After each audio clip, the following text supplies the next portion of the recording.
of my favorite features of Election Central is the Electoral Decoder. It explains how the Electoral College works, lets students look at results back through history, and then it lets them predict how they think things are going to turn out this year in 2016. You can get to it a couple ways on the main Election Central page. It's right here below the main banner, and then over here in the main menu. So let's click on this and go to the Decoder page, and let's watch the introductory video.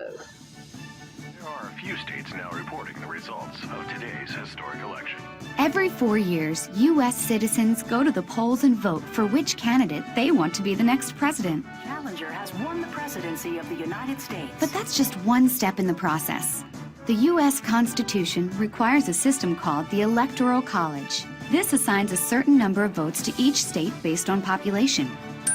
Seeing a map of how states vote is a great way to learn about elections. But it doesn't show the importance of the Electoral College. A cartogram can do that.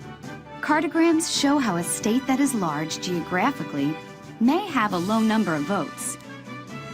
It can also show how a candidate who has lost most of the states can still win the presidency. Use this tool to explore all the past presidential elections. Then go to today's election to become a political pundit. Flip the states from party to party. Who will win? Who will lose? How would you strategize a political campaign?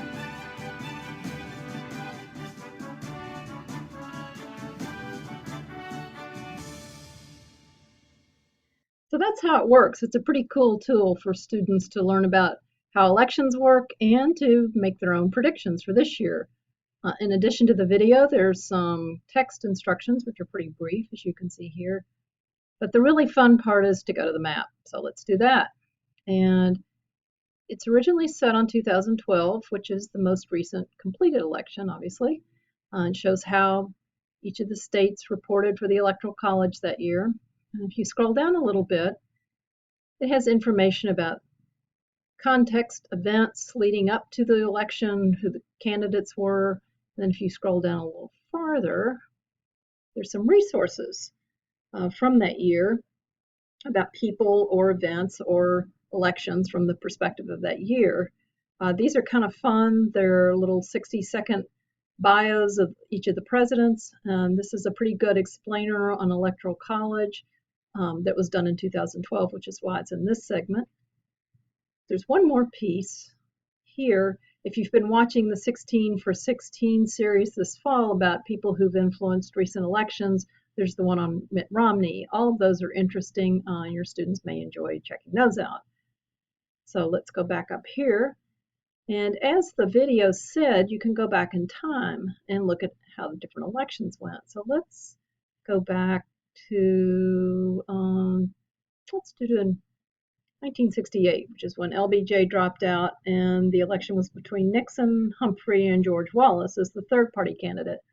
And you can see how the Electoral College results for each state. And then this is context of the election and some events that they think were influential for the outcome. And then here's some resources related to those years around that election. So go back up here. One more thing to show you. You can switch to a traditional map view. It shows in a recognizable map what the results were, but the cartogram really shows students much more fully what the effective size is for each state. So let's fast forward through time through some elections your students didn't live through, but may have heard their parents talk about, so you can stop on any of those. But let's go to 2016, to the blank map for this year. So here we go on here, and you can click on a state once for red, twice for blue, and 3 times for orange, which is for the third party candidate. So I think people think now that Florida might go Democratic. Texas, I think, is probably pretty safely Republican. California, say Democratic.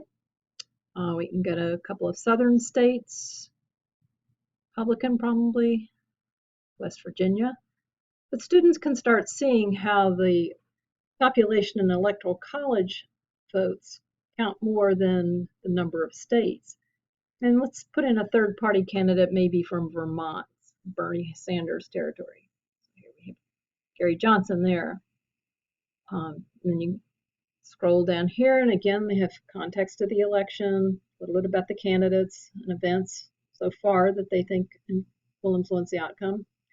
But under the resources, there's this really interesting page, which is Nate Silver's 538, tracking of polls and predictions of how the election is going to come out. So he uses different ways of doing it. This one uses polls, the economy, and historical data. This one uses polls only, and this is his prediction. You can see it changes when we go to that.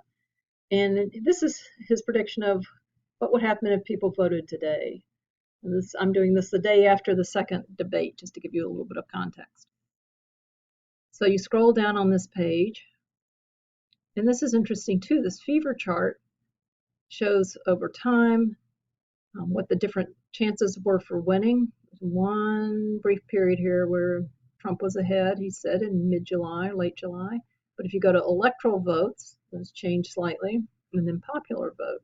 And students can see what the difference again is on predicted results.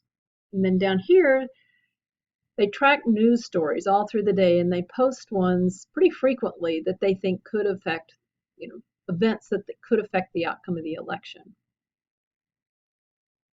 As I say, those change during the day. These are the margins, predicted margins for the states. I'll come back to that in a minute. And this is his version of a cartogram. It's pretty different from the one that PBS uses, but it's the same idea, and they can see the weight given to different states. This one, his, actually shows how strongly they are leaning in one direction or the other. California is very blue for Democratic. Texas is pinker than I would expect, not quite as fully Republican as some other southern states. Florida is not quite as Democratic as some people predict. So go down through here. This is interesting too. It shows how you get to the total number of states following these. These are the more Democratic states. These are the more strongly Republican states, and these are the ones in the middle that are light blue or pink. And then down here, this is interesting. This is what he calls the tipping point chance, which is the likelihood that a state will affect the outcome through its electoral college votes. This one is the likelihood that a single voter's vote will determine the electoral college winner. As you might expect in Texas, neither one of these is very big.